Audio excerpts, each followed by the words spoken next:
first technique is markers and adding a little touch of water on a brush, and oh my goodness, they blend. I had the marker drawn and I had plain water, a little bit on a brush, going back in, blending it and dragging it across. Pretty sweet. So here's the deal. If the area is wet and you touch it, look what happens. It bleeds. So areas that have water already on them, if you touch it with the marker, they will bleed, but you can use that to your advantage. Again, marker down and then going back in with a brush with a little bit of water, painting it in. The blue even changes color. It's kind of cool. Then I'm dragging out the color from the marker across other places, using the wet area to touch it up. Going back in, you can see where it bleeds where it's wet, and it's nice and sharp where it's dry.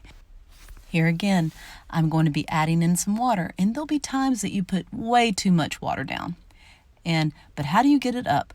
Do a paper towel, it's going to blot the whole thing. So right here, putting way too much water down. The trick is dry off your brush and use it to suck the water back up. And when it does, you'll suck up the extra paint. So when it gets wet, dry it off, drag it across the paper, and let it pull up that paint, and do it as many times as you can. If the paper starts to ball up, you need to leave it alone and let it go. And there you go. There's that one.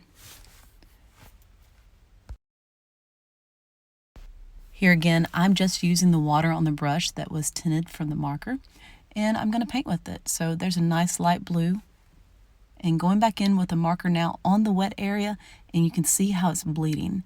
That where I've colored with the marker, the dots aren't staying put, they're just starting to bleed. When it gets dry, I add more water and I go back in, and they kind of bleed around and make some really nice fuzzy looking shapes. Adding more water, you can blend it out. You just have to be careful. If you add too much water, it can kind of kill your marker. So just be aware. If your marker is not working quite right afterwards, give it a break, leave it with the tip pointed down, and it should recover. On this section, I am adding a light layer of blue color pencil. Not much, just enough to give it a little bit of a tint. So I'm pressing down harder in the corners and then lightening up the pressure as I color across the section. And so lay my basic color pencil down, and I'm going to go over just the edges with marker this time. So you can choose to go either way. Sometimes you might like the look better of marker first, then color pencil, or vice versa. I'm just outlining the edges and going back in with a little bit darker shade of blue and blending in where they connect, but not so much that it's very smooth. Once an area has dried, you can go back in and layer more color pencil or marker on top. This one I'm layering with color pencil, and so I'm trying to get the transition smooth from the marker to the color pencil, and I'm going to go in with darker and darker color pencils to see if I can smooth it out. So this one, same blue, now I'm going to go a different shade of blue, and I'm just shading from the corners in because I really like that highlight in the middle. I'm pushing down. As I smush the paper down, I have to press harder and harder to get my different layers of colored pencil in. So just remember that if you're burnishing, you're going to have to push down hard to make them stick together. Here I am. The marker on this one is really intense. I'm just going to use this darker shade of blue and blend her right on in.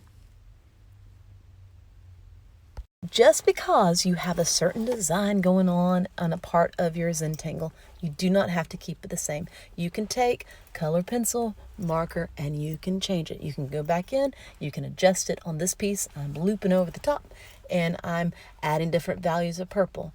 And then I'm going to layer some different colors in there.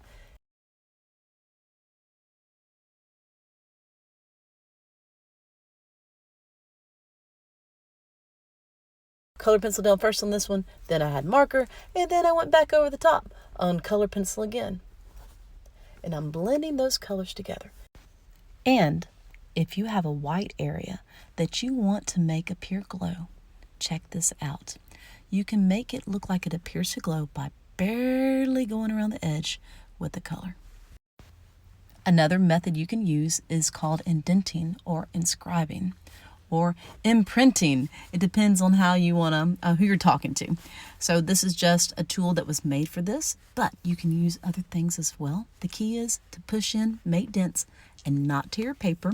Then when you go back over it, your lines show up. It's pretty neat. It's great for getting little fine details.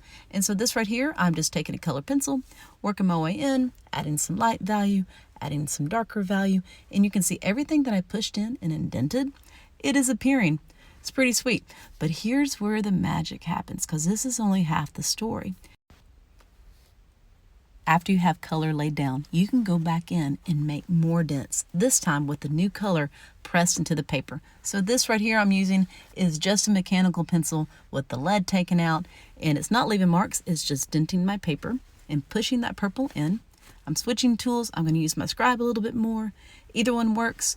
Any tool that will not cut your paper that can make a crease will work. Then I'm going back in with a different shade or color pencil, working it in, and check it out. My little purple lines are still remaining. Working it in, using that blue color pencil, I still have some purple remain. You can see how the blue gets in some of the lines and dents and some stay purple. And it gives it some nice little fine lines that I didn't have to technically draw in or go around with my color pencils. But the magic has not stopped, because now I'm going to add some marker. Going to go all the way across both sides. Adding some little fine lines, could leave it there, but of course I've got to play. Okay, this first section, I'm going to go back in with water and I'm going to blend it with the color pencil and the marker, and you're going to see that water go into the little canals that I've dented into my paper. So it's getting all the little grooves. I could leave the white, but this side I'm not.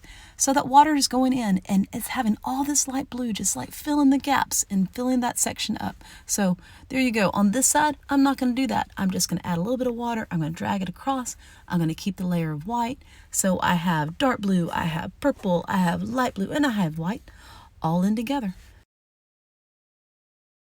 This one didn't turn out exactly like I wanted, but you can see it again. So I colored first, I dented the paper, and now I'm going to go back in with a darker color and you will see my lines start to appear. First one, I was like, it's okay. And then I just went even darker. And you can see the light areas that I smushed into the paper. All those little lines are starting to pop up. On this one, I'm going to lay down some marker first. I'm using hatching, where just little lines, all parallel, going down. They're actually kind of curving around the form. And I'm going to add some to this little piece over here too. Now I'm going to take color pencil and blend in the transition between the yellow marker and the white, because I want it pretty smooth. Now I'm going to trade out my yellow for an orange, and I'm going to go back in lightly. I haven't really decided how I'm going to color it yet, so I'm just adding in light, working it as I go, and I want to go darker, so I press down harder and the orange gets more vibrant in the areas where I'm pushing down. I'm going to color it in. I left some of that white so that yellow in the middle is super bright. Adding some to the edges just because. And going back in, going to use a red now, going to get even darker, pushing down harder. Once you burnish pencil, once you push it in, if you add more color on top, you got to push it in harder. Don't be afraid of it. Now we're going with red. Very light at first because I really don't know if I want to add orange or not. And this one is just a smooth transition. The other side is little hatch marks, these little parallel lines. And I'm going in and I'm thinking as I go. And hey, decide to add orange, and so I'm switching out. You don't have to plan it out in advance. You can wing it. If you go light, you can always add in more color. Make it brighter, make it darker. Press harder, it gets brighter. If you want a smooth transition, ease up. You can vary it as you go. If you leave light areas, it makes it look like a reflection. I'm layering the orange over the red now. And now I'm going to go back in with some yellow because I like fire. So here we go. And I'm pushing in with the yellow. It's getting brighter and brighter. This one I'm going to go in too. Do the same thing. Add a little touch of dark red at the bottom. Pushing in harder because I've already smashed the paper. All right. And it's looking good. At the very end, I'm adding marker over the top. Remember, the marker sits on top of the colored pencil area that you had smashed down because it doesn't absorb into the paper. So it will smear if you accidentally touch it. And now I'm just coloring it over, smoothing things out. And then this part has to dry. So no touching, leave it alone and let it be.